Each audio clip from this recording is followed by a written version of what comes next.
They thinking that when you come out saying everything you saying and you saying people funded it, they thinking you saying, you know, his appeal lawyer was dry snitching on you and that the guys was paying for that appeal. No, but see, listen, it's what it is.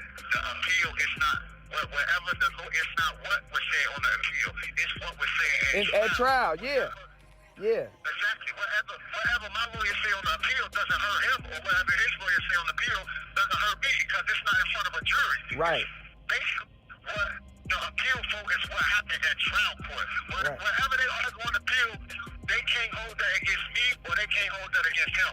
It's what happened at trial. Right. This what I explained to Rondo. It's what happened at trial, not the appeal sheet. He basically threw a monkey wrench in the game because you supposed to be going to trial and presenting a defense to the jury, but instead you got this guy who's supposed to be on your team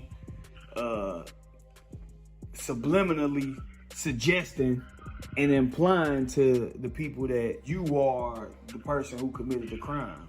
You know what I'm saying? Yeah, I'm not supposed to have to fight the state's attorney and my co-defendant counsel lawyer like that. Right. That's two sides that I gotta go against. It's two sides against one side. You feel me? I gotta fight the testimony that he elicited from the witness, and I also have to fight the state's witnesses. You feel me? So it's like a lose-and-lose situation, you know. What was the grounds that your counsel used to file the motion for severance? We know that the motion claimed that there was supposed to be an antagonistic defense. She really didn't fully elaborate the grounds. She just stated that there was going to be an antagonistic defense against my co-defendant counsel, which should allow the judge to grant up to severance. So she didn't fully elaborate specifically into what will he say or what will be said or anything. She just put the motion in. And what was the judge's reasoning for not granting the motion? He said that since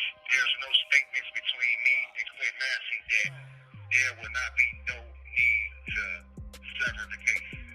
He didn't see a conflict of interest because you two weren't cooperating against each other. I believe that he didn't see the conflict because he didn't look at the evidence and the statements. If he looked at the statements from the witnesses, he should have known that us going to trial together with be more evidence against me and less evidence against my co-defendant.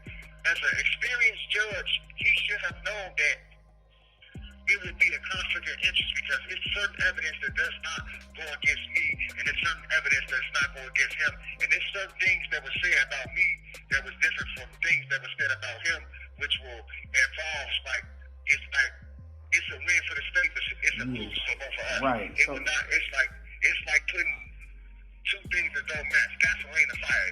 Okay. It will not match. It will not go together. Okay. So basically, their case was all over the place, and in order to force this theory, in order to even argue the theory that it was a plan, they had to send y'all to trial together. Exactly. So they could be able to use all the bogus evidence. Right.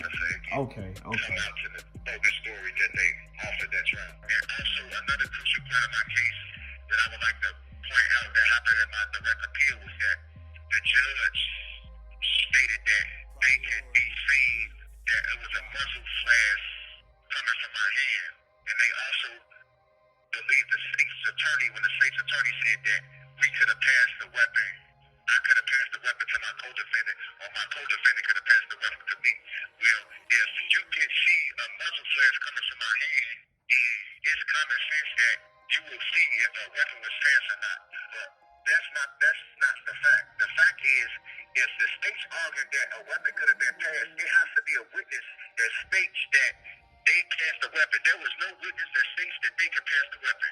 They have me and my co-defendant locked up for first-degree murder when the ballistics report showed that it was one firearm on the scene. So how can two people be locked up for killing one person when the ballistics showed that only one weapon was used?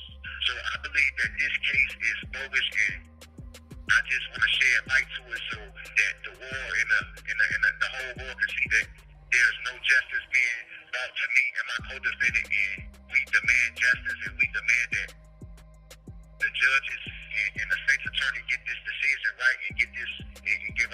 trial so we can have a fair trial as the Constitution guarantees that in the United States of America.